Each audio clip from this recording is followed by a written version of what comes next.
That's the brand new single from Kings of Leon. As we're checking our levels here. Ladies and gentlemen, this is the B-side of episode 190 from MediaMonarchy.com.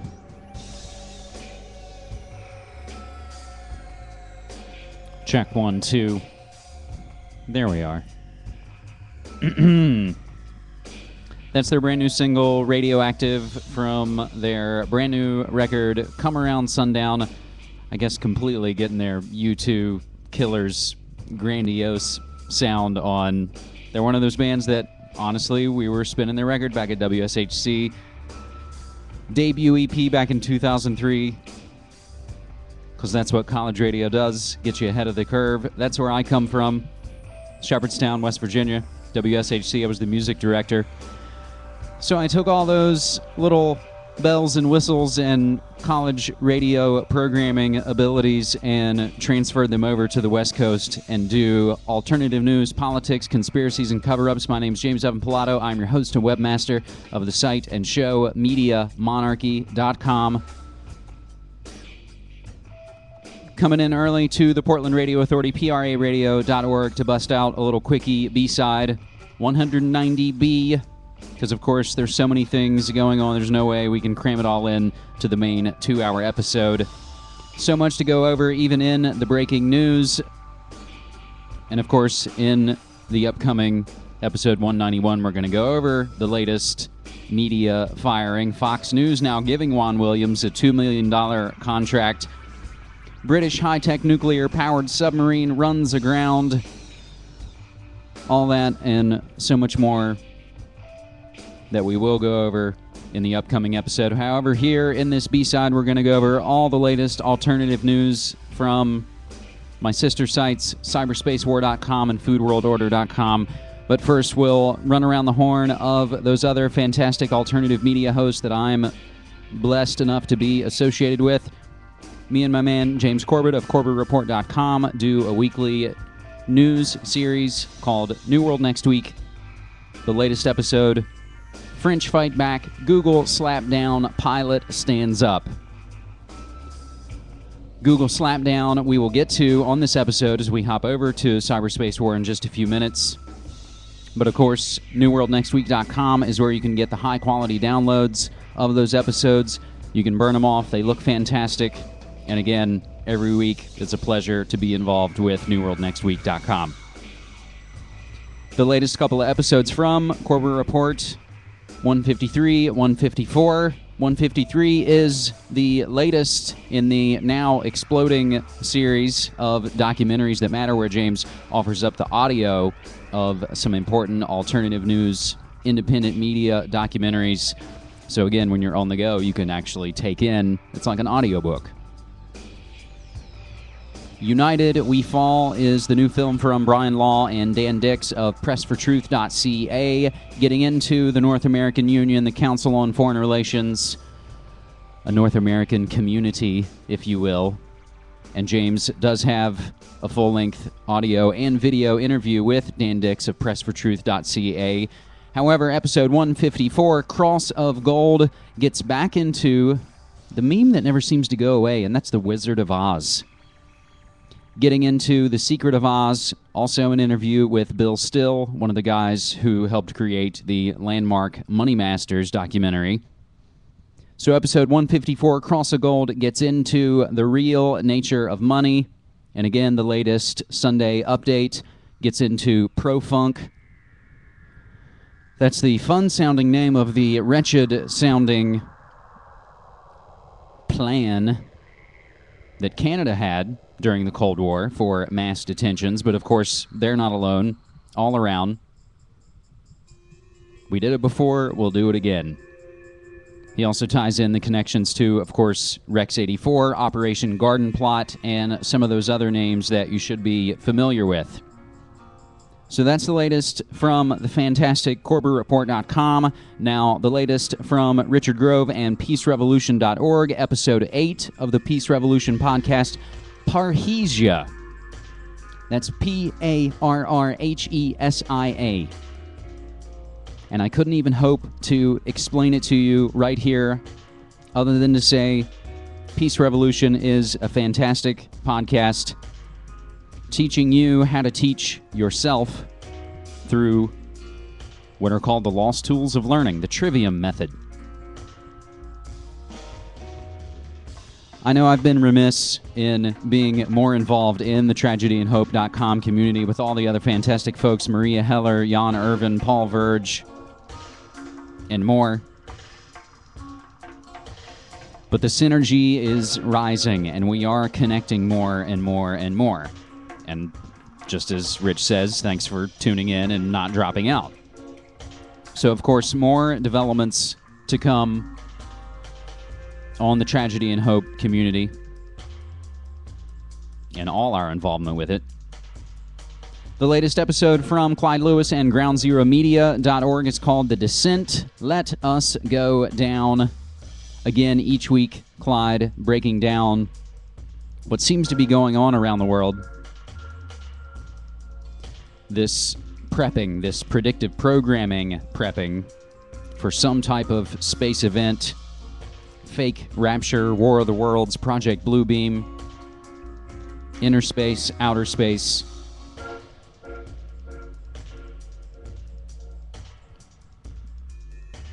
And again, the things Ground Zero Media puts out on the air on KUFO 101.1 FM here in Portland, Oregon, but of course worldwide and in Casper, Wyoming on AM and FM thanks to ZeroPointRadio.com.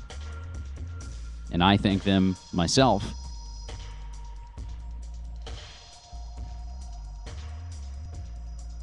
So again, huge thanks to all those fantastic alternative media producers. And again, support them. And we'll all keep growing and doing this more. That segues us, of course, quite nicely over to the latest from cyberspacewar.com. We're first going to go down the list of headlines on the 1021 DEF CON Do-It-Yourself Domestic Domains, where we'll first take it from the old gray lady. That's the New York Times to you and me. U.S. says military can respond to domestic cyber threats. The Obama administration has adopted new procedures for using the DoD's vast array of cyber warfare capabilities in case of an attack on vital computer networks inside the U.S., delicately navigating historic rules that restrict military action on American soil. The system would mirror that used when the military is called in on natural disasters like hurricanes or wildfires.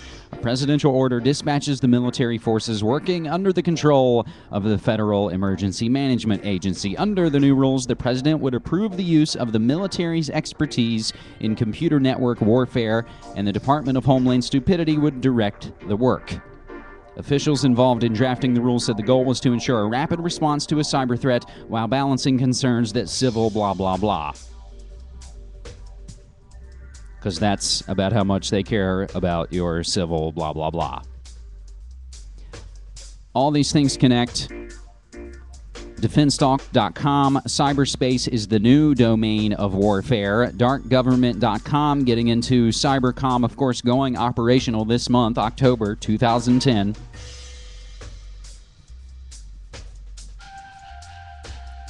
But if we go from the tubes to outer space, ModernSurvivalBlog.com, getting into the enormous ring that appears to be developing on the sun. Of course, we are looking down the barrel of massive increase in solar activity. Solar Cycle 24 coming very soon. Of course, the main driver in most of the climate change that we see. Not to dive into all that right now. Yes, of course, there are massive environmental catastrophes going on. Planetary Defense Coordination Office proposed to fight asteroids. That's from space.com. We need a Planetary Defense Coordination Office. But if we dive back into the tubes from the Telegraph, noting Facebook encourages children to spread gossip and insults. That sounds like good training for the modern, quote-unquote, real world. There's amazing video, nothing to play for you here. Father and son film outer space do-it-yourself style. It is, I believe, basically the most amazing amateur space footage ever made. A weather balloon, a video camera, and an iPhone. They got it up 19 miles high, and they got it back down, recovered all the footage. It's pretty awesome. Our last couple notes here on the DEF CON do-it-yourself domestic domains. Developing story, Cryptagon following it as well. The tweets, WikiLeaks claims to be under attack, calling a press conference, which we have yet to see yet, but a few of the recent tweets saying WikiLeaks communications infrastructure is currently under attack. Project BO, move to comms channel S, activate Reston 5.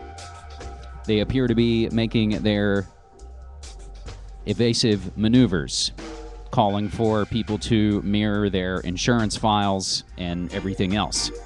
So the last thing I have on that comes from the Associated Press. WikiLeaks plans a major announcement in Europe. And again, this is all with bated breath of their imminent dropping of the most massive military intel leak in history. Returning to defensetalk.com, officials publish cyberspace operations doctrine. The LeMay Center for Doctrine Development and Education approved and published the newly developed Air Force Doctrine Document 312, Cyberspace Operations. The LeMay Center, you should probably know, is noted for Curtis LeMay. I believe he's... No, it's Limnitzer. That's the guy connected to Operation Northwoods. Curtis LeMay, I believe, probably connected to Gulf of Tonkin and worse. There's some false flag in there. It's just not coming to me. This full report is available for you to download as a PDF. Officials publish Cyberspace Operations Doctrine. They've written down what they plan to do, and they're just anxiously awaiting an I-911 so they can shove an I-Patriot Act down our aforementioned tubes. I have to mention, and a huge thanks, and I'm really excited, my man Alan in Omaha is now helping me post to cyberspacewar.com, and in this past week, I believe he got up 3 posts, which I think is about as much as I did on Cyberspace War. So a huge thank you to Alan. He's been a big help in a lot of ways, and this is just another fantastic way. Cyber attack threat next Pearl Harbor. Head of British Intel and Security Committee Sir Malcolm Rivkin warns of a cyber threat infiltrating industrial systems, quote, to interrupt the national grid to prevent proper instructions going to power stations which are under computer control. In this article, cyber attack could be next Pearl Harbor, which links us to The Telegraph. Again, always waving in front of us the idea that has been debunked in numerous places, even from the folks at Wired. The power plant isn't exactly on the same kind of grid that's going to be hack-attacked by whatever virtual flag terrorism they're going to blame it on. Now, the Google slapdown. Here we are. This is the story we cover on the latest NewWorldNextWeek.com episode, Corps and Governments Violating Privacy with Legal Ease. The article, Google This, the price of violating privacy, comes from the National Post with the link to MontrealGazette.com. Google Incorporated violated Canadian privacy law by collecting personal info from unsecured wireless networks. This, of course, connects to the same thing that's been going on in the States here, where the Street View cars driving around capturing unsecured Wi-Fi networks, including that of Congressperson Jane Harman and others. EU may propose criminal sanctions and fines for data privacy cases. This, again, connects to Google as well as F-Book. And unfortunately, as James Corbett notes on the latest NewWorldNextWeek.com episode, this is a good sign. However, nothing will probably come from it, unfortunately.